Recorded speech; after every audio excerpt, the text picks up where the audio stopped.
From Daily Trust News Center, this is the News Hour. On News Hour tonight, Appeal Court orders stay of execution of its judgment on rendition and release of Nnamdi Kanu. Labour Party inaugurates campaign council, laments cost of prosecuting campaigns in Nigeria.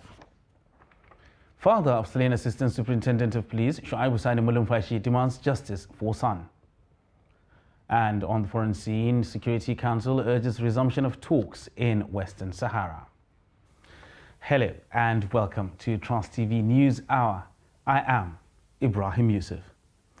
We begin with judicial matters as the Court of Appeal in Abuja on Friday stopped the execution of its judgment that quashed the terrorism charges and ordered the release of leader of the proscribed indigenous people of Biafra, IPOB, Nnamdi Kanu. The appellate court had on October 13th delivered a judgment which faulted the rendition of Kanu from Kenya to Nigeria and also set aside the terrorism charges against him.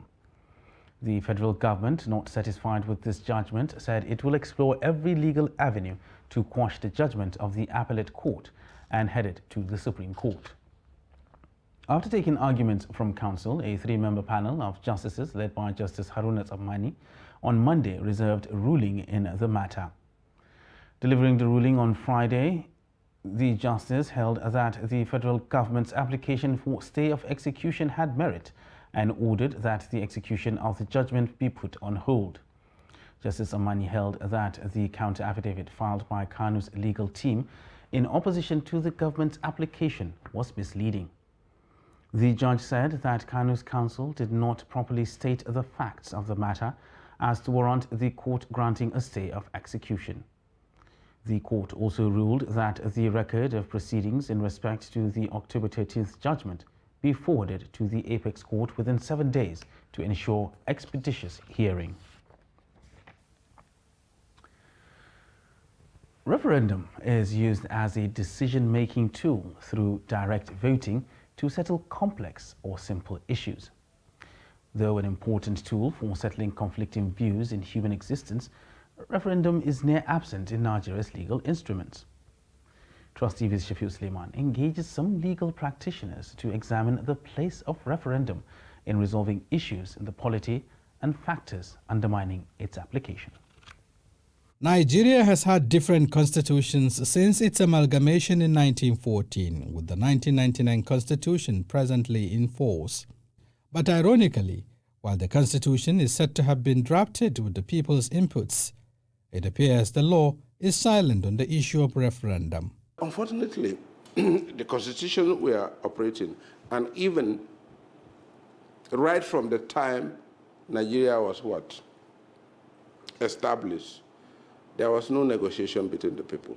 If you look at the 1978 constitution, the 1999 constitution, there is no provision for referendum. The framers of our constitution felt that since you have your representatives at the National Assembly and the state houses of assembly, whatever the agitations of the people are, can be taken care of. Despite growing agitations on the need to tinker with the law to allow for fundamental adjustments in the structure, composition, and issues around decision-making on national questions or issues to do with self-determination, for instance, such concerns have remained unaddressed. If you look at Section 60 of the Constitution, it provides that power belongs to the people of Nigeria. It's a common practice the world over, but it comes with its own price as well, and usually tied to a certain political culture. When you look at it from a wider perspective, Nigeria is not living in isolation. It's a country in the African continent, and not the only country in the world. So there are other international protocols and laws. Breaking away doesn't help anybody. But if it becomes necessary, for example, I've always canvassed that the resolution of the National Conference. Lawyers say addressing fundamental issues requires deployment of political solutions rather than violent agitations or outright confrontations with the state. Because in a fractious polity like ours, where things are mostly in a state of flux, where there are so many centrifugal forces. In political parlance, centrifugal forces mean forces of disunity. And these centrifugal forces not only exist here, but they are very influential. It will be very, very dangerous to have such a clause. The political solution is the best. And my fear, look at Sudan. Look at all the countries. It is very difficult for countries to break away in peace. You cannot have your way in this sort of configuration without negotiating and having the buy-in of others. Particularly the so-called issue of true federalism, clamor for a true federal structure, sovereign national conference, and so on and so forth. So, other respondents say the National Assembly must rise up to its responsibility of legislating on critical issues that could engender stability and national cohesion. Shapir Suleiman, Trust TV News, Abuja. And to politics now, where the Labour Party has tasked members of its Presidential Campaign Council to intensify efforts towards the funding of the campaigns ahead of the 2023 general elections. Inaugurating the Party Campaign Council in Abuja on Friday, National Chairman of the party, Julius Abure, said that it is not easy to prosecute a presidential election in Nigeria. He appealed to members of the council to work towards mobilizing funds for the party. Abure appealed to the members of the party, members of the campaign, and well-meaning Nigerians who are interested in enthroning good leadership to join hands with the party, saying Labour Party is in need of funding required to prosecute the elections. The presidential elections are expensive, and competing against the main parties that have stolen resources and ready to deploy them in the election was not going to be an easy task.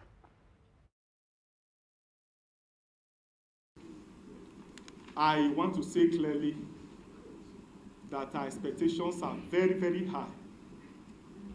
Today, Labour Party is the beautiful bride. Our presidential candidate is the beautiful bride, no doubt, and indeed all other candidates of the party. Nigerians are expecting so much from us. Nigerians are expecting that we'll be able to lead them to victory come 2023. And that has entrusted on you and to us that huge responsibility to do what we need to do in order to see the party to victory and its candidate next year. I must say that the task is not an easy one. Like the Bible will say, we are not fighting against flesh and blood, but against principality and powers of the earth. President, chair candidate, and the vice presidential candidate are not here also on advice of our security team. I remember that, apart from what I read on Facebook, social media, and personal contacts, I even sent a tape to the presidential candidate. One woman said, Obi, take your time, oh, you go enter boat, you know where that jacket. Earlier, via Zoom, we had spokesperson of the Labour Party Presidential Council, Yunus Atanko, and he had this to say. You see, the truth about it is that the dynamism that we are bringing into this particular thing make us the front runner, if not the only front runner. And the fact is that those who are running against us are people who have held this country in a very dire state. And I say this with all level of patriotism. Is it we're looking at those who have already put this particular country in insecurity that is ravaging the whole part of this country, or have put this country into a total debtness? As we speak today, every commodity in Nigeria has doubled, tripled.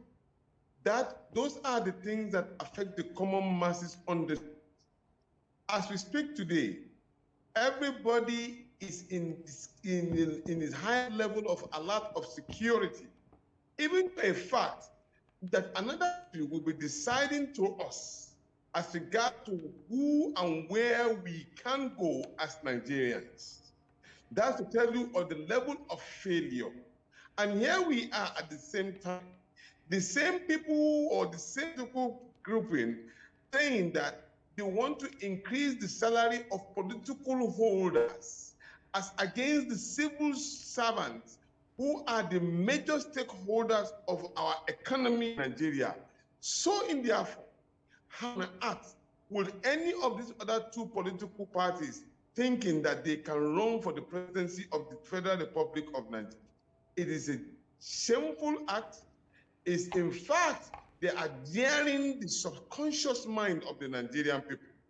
And that is the reason why we feel that what we are bringing to the table is absolutely that all of them are struggling very hard to even lay their hands on.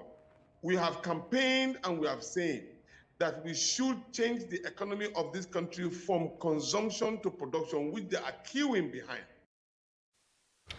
And still talking politics, People's Democratic Party Presidential Campaign Organization has announced the postponement of its rallies as a result of its presidential candidate Atiku Abubakar's trip to the United States. In a terse statement signed by the PDP Presidential Campaign Organization Director of Field Operations, Umar Baturi, the party stated that its presidential rallies earlier scheduled to be held in Ondo, Kebbi, Ekiti and Bayelsa states will no longer hold as scheduled. It added that new dates will be communicated once they were fixed. Atiku reportedly traveled to the United States on Wednesday for a week-long campaign engagement with Nigerians in diaspora as well as the business community. The Court of Appeal in Jos has on Friday upheld the judgment of the Election Petition Tribunal, which voided the election of Musa Aga, People's Democratic Party PDP member representing Bassa, Jos North Federal Constituency in the House of Representatives.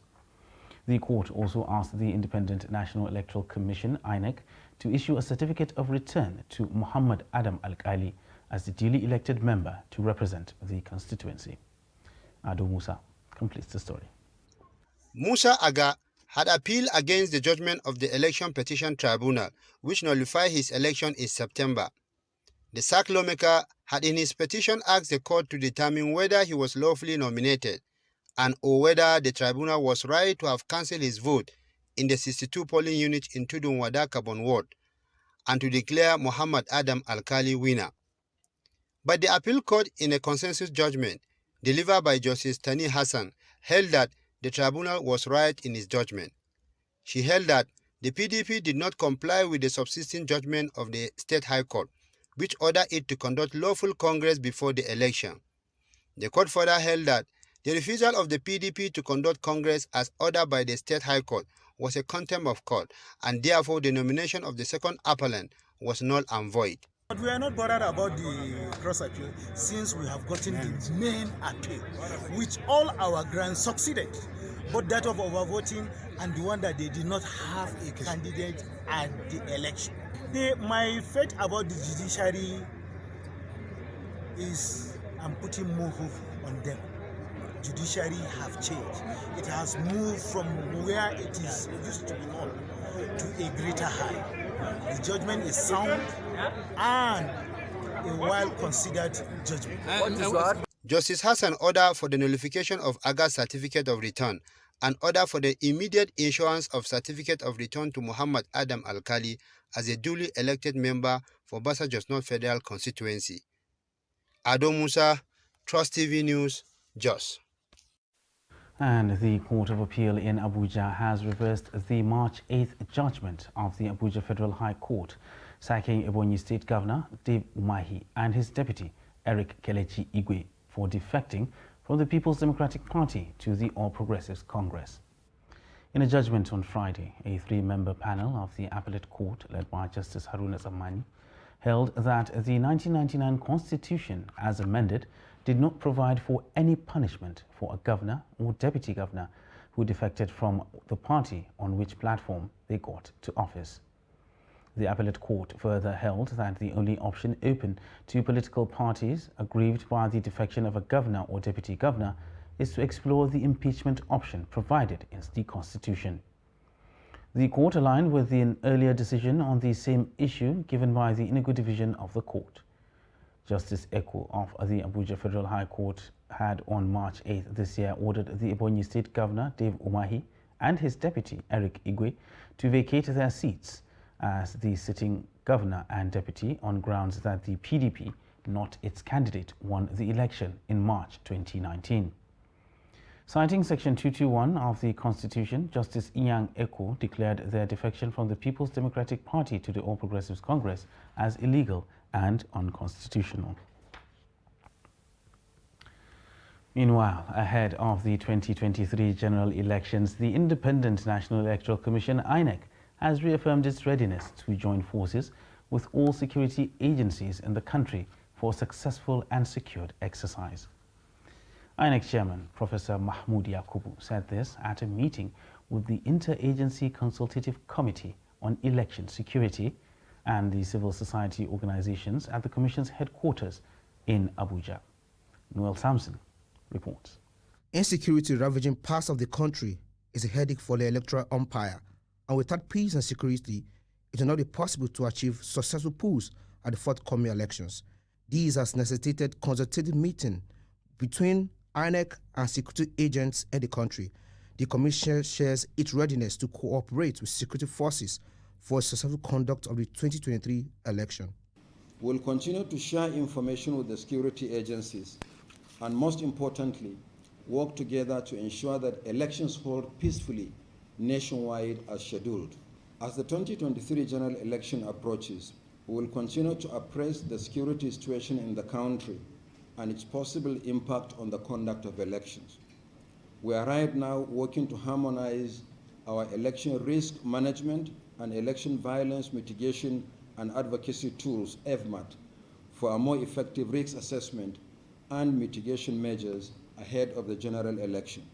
The security operatives were commended for professionalism during the just concluded Ekiti and Osun governorship elections. INEC expects more from them ahead of the forthcoming election. However, the NSA has observed the violent dimensions of electioneering campaigns, which characterizes attacks on campaign rallies, political campaign offices, as well as passing of uncomplimentary remarks and uncalled utterances among politicians, which recently witnessed in some states, signal potential threat to the smooth conduct of the forthcoming elections in February 2023. The Commission has been meeting with the various electoral stakeholders to get a buy-in for peaceful conduct of the elections. Noel Samson, Trust TV News, Abuja. The slain father of the father of the slain Assistant Superintendent of Police, Shuaibu Sani Malumfashi, wants proper investigation and justice for his son. Malumfashi was allegedly killed by a colleague at his residence in Arugungu, Kebbi State. Son of Malumfashi made the call during a press briefing in Kaduna. The report.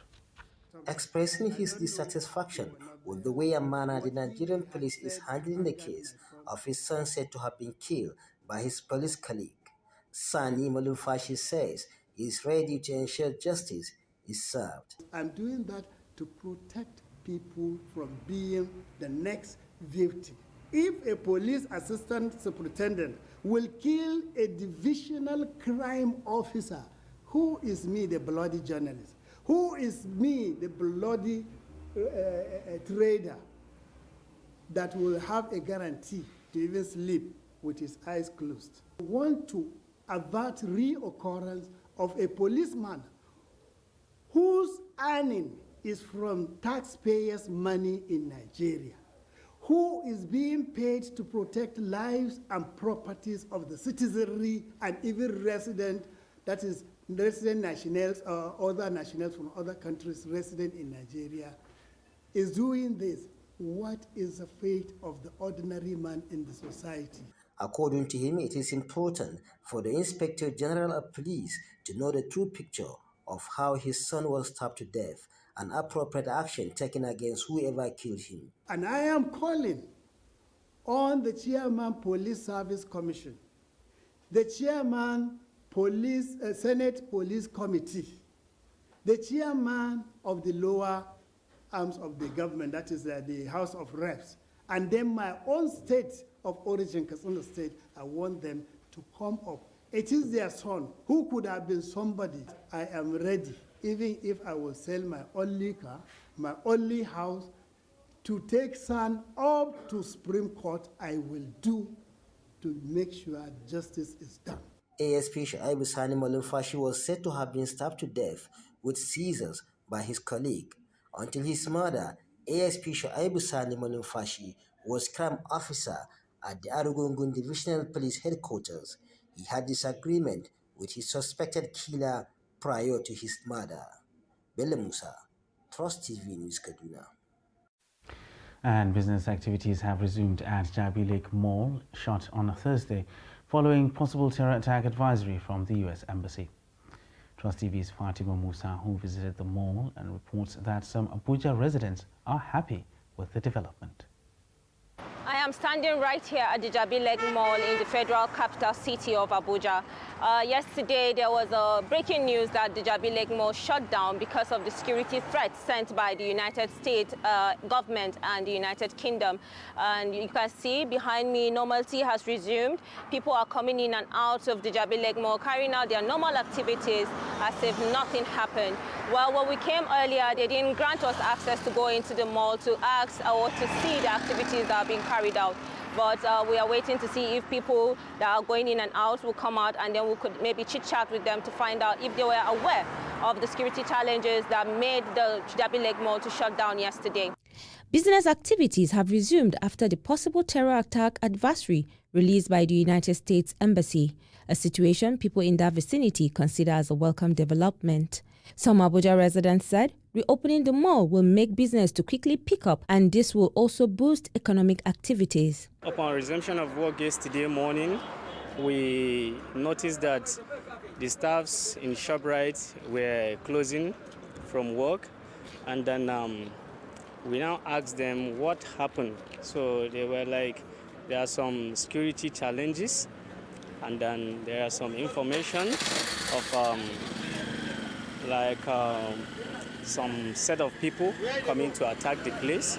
So I think that's what we're able to, that is information we're able to get from them. Government has to really do something about this, you know, by providing adequate security to make sure that the place is safe for everyone. Staff of the mall are also happy with the reopening of the mall, saying that it will make them occupied, contributing actively to the development of the nation at large. I sent the threat on Sunday that Abuja is under attack or something like that. So we received a message from my manager that we should all close all the stores for that yesterday. So while we get to yesterday, they called us that we should resume today, which is Monday, and now we are finally back. But we are not open fully yet. They should just put it together and face the challenge, because all this bandit stuff is too much. And definitely I'm really confused, because Abuja right now, Abuja is not even safe. Not even talk about the election that is coming next year. Only God knows what will happen. They then call on the government to further take proactive measures to prevent any eventuality and make the country a better place. Fatima Musa, Trust TV News, Abuja.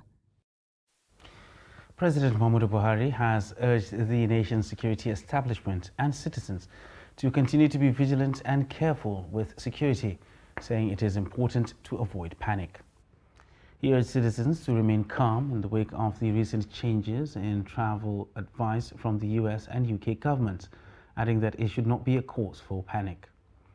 According to a statement by the Senior Special Assistant to the President on Media and Publicity, Garba Shehu, on Friday, Buhari said Nigeria is no exception in having terror threats listed in foreign governments' travel advice to their citizens. He also noted that the UK and US travel advisories also state there is a high likelihood of terror attacks in many Western European nations. The statement said the UK and US advice to their respective citizens for travel to one another's countries contain the same warning, though terror is a reality the world over. And to matters of internal security now, 8 people have been abducted in 2 local government areas of Kaduna State. The bandits invaded Autanguli village in Yakawada ward of Giwa local government area and abducted 6 people. A resident of the area who sought anonymity said the bandits invaded the village on Thursday afternoon, shooting sporadically in the air. According to him, the bandits succeeded in abducting 6 people in the area. Similarly, 2 people were abducted at Hayamala, Jama'a ward of neighboring Sabangari local government area on Wednesday. A vigilante group member said kidnappers broke into a house at Shaka Street and kidnapped 2 people. Public Relations Officer of the Kaduna State Police Command, Muhammad Jalige, could not be reached for comment. The People's Republic of China on Friday handed over a 46-meter patrol vessel and military hardware to the Nigerian Armed Forces. A short ceremony held at the NNS Beecroft Parade Ground, Apapa, witnessed the official takeover of the vessel and other military equipment for the fight against insecurity, piracy and terrorism by the Nigerian Navy and the Nigerian Army. The Permanent Secretary, Ministry of Defense, Dr. Ibrahim Abubakar Kana, signed the documents that officially signified the takeover of the patrol vessel. Chinese ambassador to Nigeria, Kui Jianchun, said the gesture is confirmation of the long-standing relationship between China and Nigeria. First of all, this actually further consolidates the relationship between Nigeria and China. Certainly, Nigeria finds China as a very dear country, just like China finds Nigeria as well. Most importantly, what is there to the Chinese heart is the fact that the issue of one China relationship. And Nigeria actually recognizes a one China relationship. Therefore, this donation from the People's Republic of China actually will really consolidate our relationship, and we'll only look forward to a better relationship both in diplomatic circle as well as the military circle between the 2 countries. I want to say this is really a special day for Nigeria and China.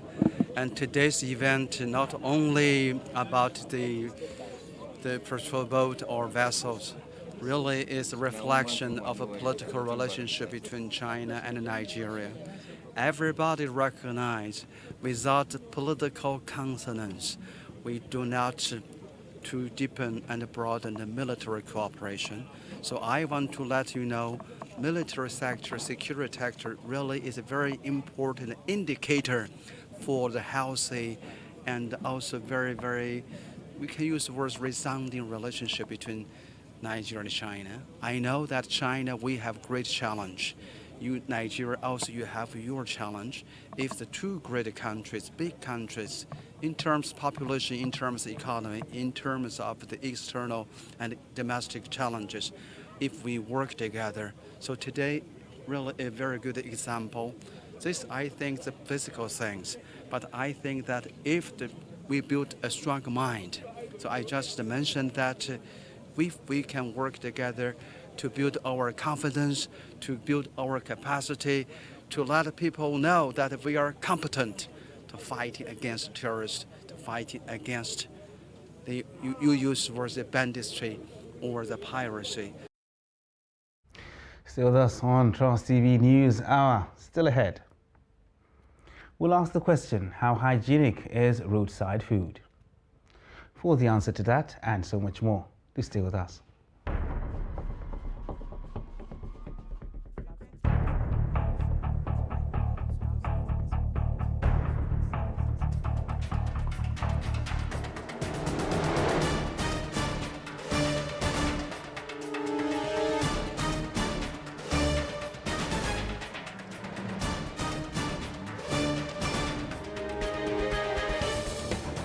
That's great. It's good to see you.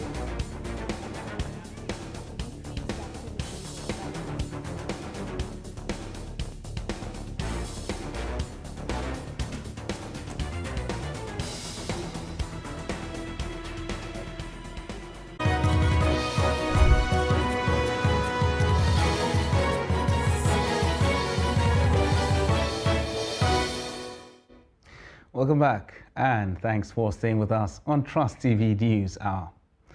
Now let's recap our top stories. Appeal Court orders stay of execution of its judgment on rendition and release of Nnamdi Kanu. And Labour Party inaugurates campaign council, laments cost of prosecuting campaigns in Nigeria. And moving on to other news now. The federal government has reiterated Nigeria's commitment towards supporting the United Nations Education, Scientific and Cultural Organization, UNESCO, in providing the platform for championing promotion, adoption and implementation of media and information literacy policies across the world. This came to the fore at the closing session of the 11th UNESCO Global Conference with an adoption of the Abuja Declaration on Global Financing for Media and Information Literacy. Trust TV's Aisha Salihu reports. As part of the framework in using media and information literacy to curb the negative effects of disinformation, fake news, and build trust, the United Nations Educational, Scientific and Cultural Organization has resolved to establish its International Media and Information Literacy Institute in Nigeria. The decision formed parts of the resolutions of the week-long 2022 UNESCO Global Media and Information Literacy Conference. We must allocate specific funds to developing media and information literacy programs, embedding media and information literacy across the whole information, media, education, and communication continuum. And the fuse of violence is easily lit. The theme of this year's Global Media and Information Literacy Week is all about building trust in the face of a growing infodemic. We also commit to working with UNESCO to establish a UNESCO International Media and Information Literacy Institute in Nigeria. Speaking at the closing session of the week, the Minister of Information and Culture, Lai Mohammed, said the federal government is committed to work with the UNESCO in the establishment of the institute while calling on UNESCO member countries, development partners, multilateral organizations to support the global funding of MIL in fighting fake news as contained in the Abuja Declaration. But the resounding call is that media and information literacy must not be kept on the margins of international development. It must not be kept on the margins of education. It must not be kept on the margins of global information and communication. But we must make media and information literacy for all a global information, education, and communication project. The Abuja Declaration captures the way forward. We as a country commit to pursuing, supporting and promoting the right media and information literacy policies and programs that will enhance the development of the capacities of our citizens, particularly the youth, in the effective use of media and information literacy. The Abuja Declaration captures the key framework for stakeholders in upholding the Media Charter. It is committed to pursuing, supporting and promoting the right MIL policies and programs that will enhance the development of capacities of citizens, particularly the youth, while ensuring their right to free, accurate and youth-friendly information on all topics and aspects relevant to them. Aisha Salihu, Trust TV News, Abuja. Now, the spate of insecurity in the northern part of the country has forced many schools to close and expose the adolescent population to social vices which negatively impact their development. Gender advocates at the 22nd Regular National Council on Women Affairs, who identified this as one of the major factors perpetuating the practice of early marriage, however, want security and other safety measures to be put in place to encourage the girl child to return to school. Once again, Trust TV's Aisha Salihu reports. The rising incidences of insurgency, kidnapping and banditry in the northern part of the country contribute to complex humanitarian crisis and have impeded the enrollment and retainment of the girl child in schools. This results in an increase in the number of out-of-school children. As such, parents send off their young female children into early marriage. The educational status of a woman, of a girl, is what determines the economy of any country, not the number of buildings, because it affects maternal mortality, child mortality, the kind of nutrition, whether you give birth to children that can rule the country because they've been sound, they've been fed well. So a lot of things anchor on the girl child. And that girl child is also anchored on the level of her education. Until we have security and safety for schools of children, for children, it's going to be like almost the country is just going to go on a roller coaster. Whatever we're doing, we have to ensure the security and well-being of these children because we don't want to lose them, to child marriage or, dropouts and so on, because we're also battling to see that, we keep our children in school. Maybe one of those is fencing schools, having security guards, people that are looking out to see what is happening, even communities themselves. This menace calls for the need for collaborative efforts on the part of traditional, religious, security institutions and community levels towards ensuring the provision of an enabling and safe environment for schools. The deliberations at this panel is organized by Development Research and Project Center under the BUILD project of the Ford Foundation, initiating a program to cater for education in emergencies. The traditional institution, they hold a strong voice.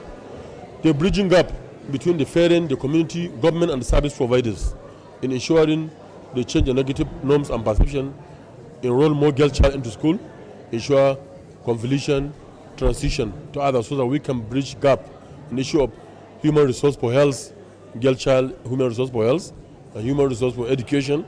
We taught our pupil, the student, how to safeguard themselves whenever there is an attack.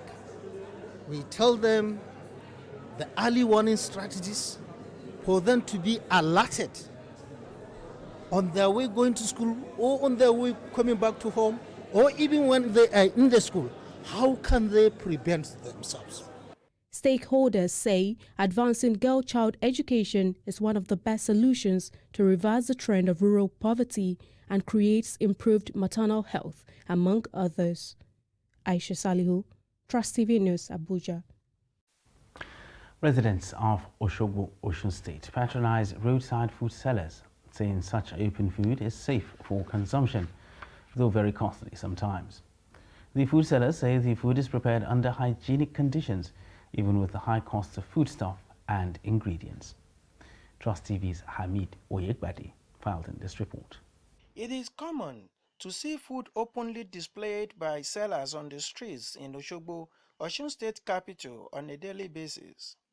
Residents consume the food without knowing how and where such food were prepared. The consumers seem to trust the food sellers and feel very comfortable eating the food at the open space or buy as takeaway for consumption at home or in the office. We are eating here. It's not hygienic enough. It's not hygienic enough. But we don't know where they cook it. We don't know, everybody just come here and eat like that and go. It's not hygienic. But that of eatery, it's a standard place. The place, the kitchens where they prepared their own, different from this one. The food we are eating in the streets, I prefer the food because the food is cheap and it's good. The reason why I said it's good, since when I've been eating the food, since when I've been born, I saw people selling food in the street and people are eating it, and actually I'm eating street food. I do buy food here because I feel the environment is hygienic and it's very neat, and the seller of the food itself is a very neat person, so that's the reason why I buy food from her. Umukoro Augustina and Risikat Adeniyi said environmental sanitation officers trained them on hygiene and that they prepared their food in hygienic way. The cost of everything nowadays is affecting me a lot because the people are not buying it like before again. For instance, like what we prepare with like 20,000 before. Now, before you prepare it will take you like 50 to 55,000. And it's what we buy that we sell for the customer. So people are not buying it like before again. We are suffering in Nigeria. Everything costs. Before, we used to buy bag of rice at 7,000, but now the same bag of rice is 40,000. That is why after we finish selling our food and calculate what we spend on cooking the food, we hardly get profit. The residents believed that environmental sanitation officials must do more in monitoring the roadside vendors to comply with standard hygiene practices. Amid Ojegbade, Trust TV News, Oshogbo. You're still watching Trust TV News Hour. The news continues after this break. Please stay with us.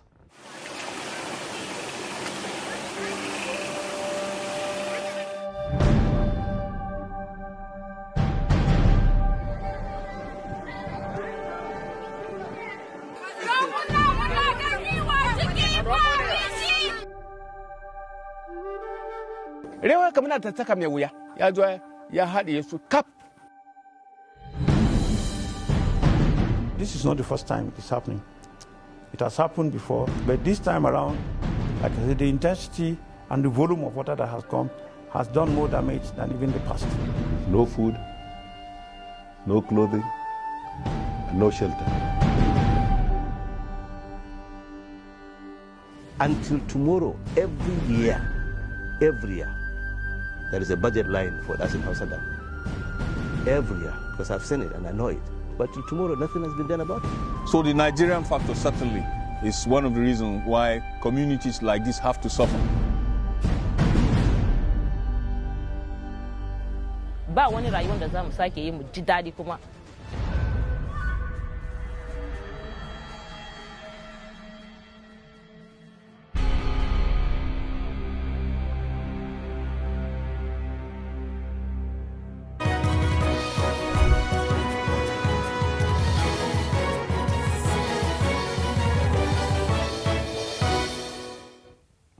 Welcome back to Trust TV News Hour. Now, more reactions have continued to trail the Central Bank of Nigeria's announcement that it will redesign the Naira notes. In Bauchi State, northeast Nigeria, Trust TV's Adam Imam reports that residents there are expressing concerns over the development. The Central Bank Governor Godwin Emefiele, who made the announcement, says the new notes will be released on the 15th of December, while old notes will be valid until January 31st, 2023. In Bauchi State, residents are worried about the brevity of the time in returning the old notes to the banks, as those in rural areas may not be able to meet the deadline. My own opinion is the lifespan of the change of the money that is too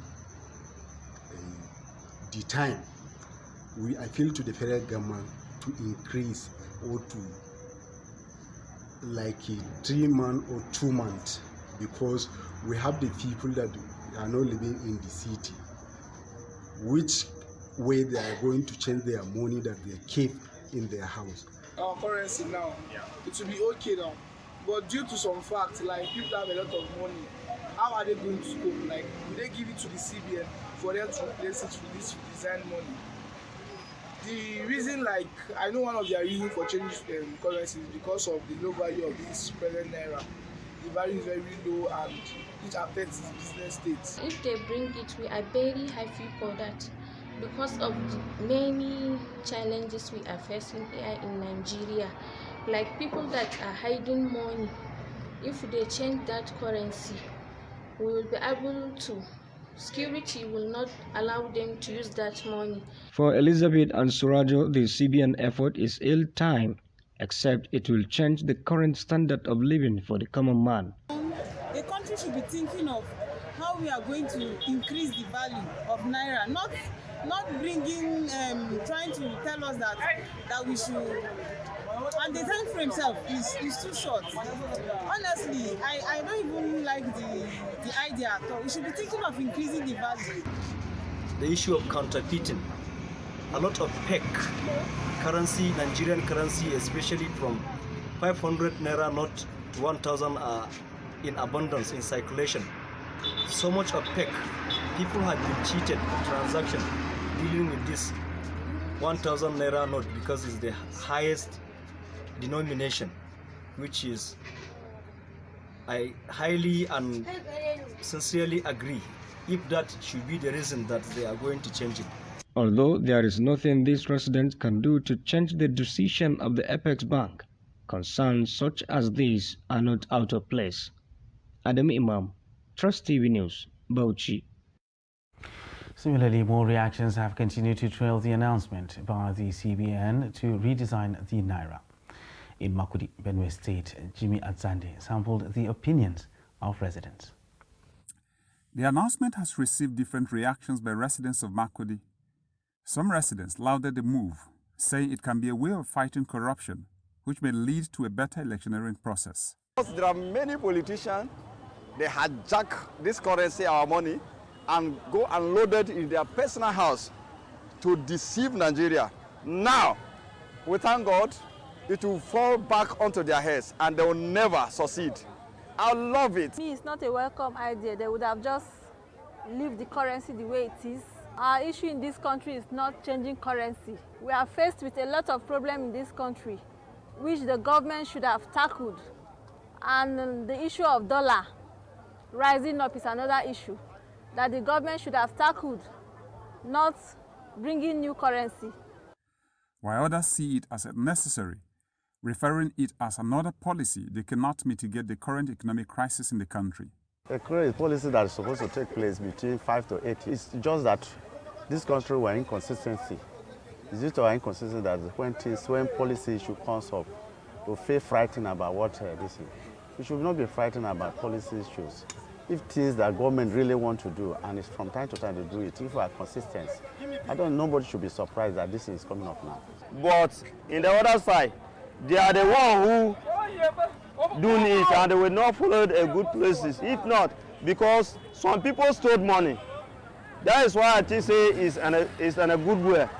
Because if they do that thing, people that are storing our currency, they will not hard with the money again. However, some residents who say they are not even aware of the announcement hope that the redesigning of the currency will not further devalue the Naira. I'm hearing it for the first time, but I'm happy to hear it because if they think it's a good development for them, I'm also happy. It will not affect my business. What the government like, I think it's a very good progress for us. The CBN has announced that on December 15th, 2022, the redesigned currency will be released. The regulating bank also stipulated end of January 2023 to face off what will become the old currency notes in the economy.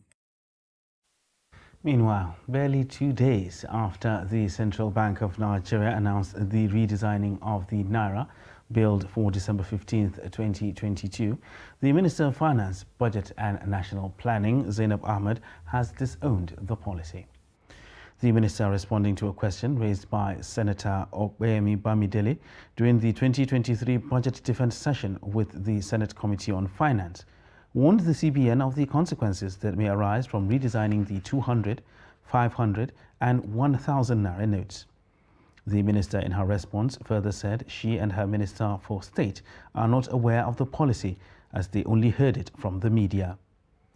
The CBN Governor Godwin Emefiele had on Wednesday said that the Apex Bank would redesign the country's currency from 200 Naira denomination to 1,000 Naira notes.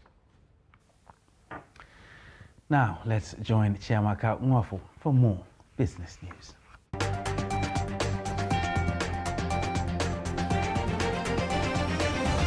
The International Monetary Fund, IMF, has urged Nigeria to apply caution in its plan to replace higher denominations of the Naira and avoid any missteps that could undermine confidence in the financial system.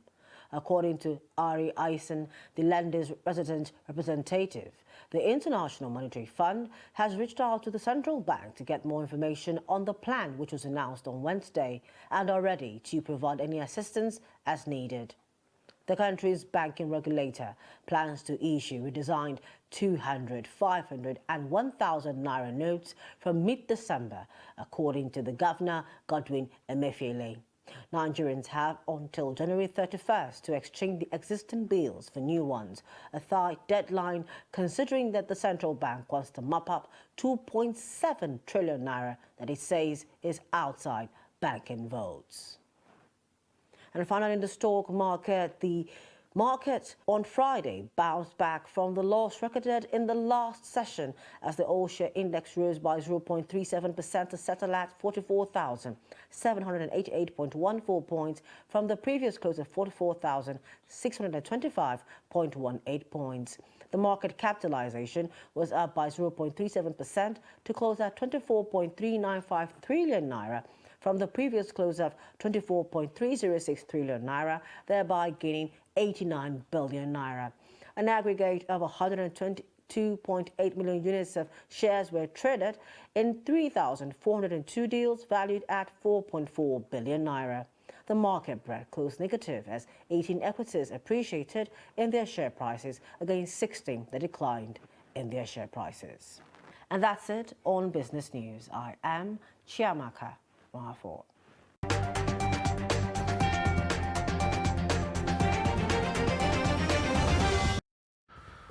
And billionaire Elon Musk claims he has freed microblogging and social networking platform Twitter after taking over as the new owner. The deal was eventually closed following a long and drawn-out back and forth between the billionaire and the social network. A few hours after completing the deal, Musk tweeted, "The Bird app is freed." According to reports by reputable media houses, Musk sacked the company's chief executive, the chief financial officer, and its head of safety. In an earlier tweet where he addressed Twitter advertisers explaining why he is acquiring the app, Musk said the reason is because it is important to the future of civilization to have a common digital town square where a wide range of beliefs can be debated in a healthy manner without resorting to violence. Musk, however, warned that even though he wants to make the app free space, Twitter cannot become a free-for-all hellscape where anything can be said without consequences. The United Nations Security Council has voted for the resumption of negotiations between parties in the disputed Western Sahara in North Africa. The resolution sought the resumption of negotiations by both parties in good faith with a view to achieving a just, lasting and mutually acceptable political solution for Western Sahara. 13 countries in the 15-member Security Council voted in favor of the resolution, with Kenya and Russia abstaining. Western Sahara, a former Spanish colony, is disputed by the Algerian-backed Polisario Front and Morocco. While Morocco controls around 80% of the Western Sahara, the rest is held by the Polisario movement, which fought with Morocco for years after Spanish forces withdrew in 1975. The 16-year-long insurgency ended with a UN-led truce in 1991, and the promise of a referendum on independence has not taken place yet. South Africa's President Cyril Ramaphosa on Thursday regretted as unfortunate the U.S. Embassy's issuing of a warning of a possible weekend terrorist attack in the country without consulting his government. The president said this during a joint press conference with the visiting Spanish Prime Minister Pedro Sanchez. The U.S. Embassy on Wednesday posted the alert on its website and identified the potential target as Sandton, a suburb in the country's financial hub of Johannesburg. Sandton, a collection of high-end shops and lofty office blocks and banks, is commonly referred to as the richest square mile on the African continent. The alert said the attack could occur on Saturday. And now to sports, where the fear of a possible exit from the qualifying series of the France 2024 Olympic Games has gripped officials of the Nigeria Football Federation as the national under-23 team faced Tanzania this weekend in the return leg of the African zone of the qualifiers. The match will hold at the Lekan Salami Stadium, Ibadan. The Nigerian side, led by coach Salisu Yusuf, were forced to a 1-1 draw in the first leg in Tanzania. Some officials of the NFF say anything can happen in Ibadan. The winners in this return leg will qualify for the Under-23 Africa Cup of Nations holding in Morocco next year.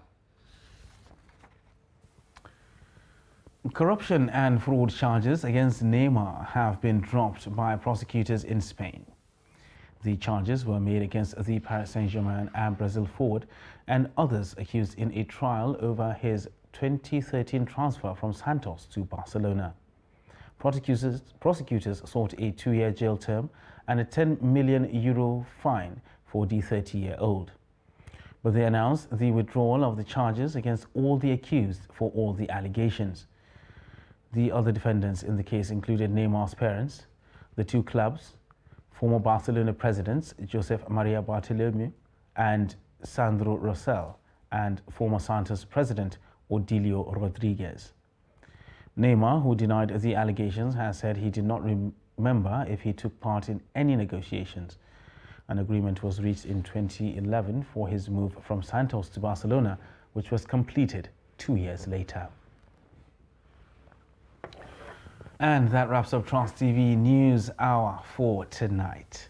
But for more news, you can subscribe to watch us live on YouTube and, of course, follow us across all our social media platforms. I am Ibrahim Yusuf. Thanks for joining us.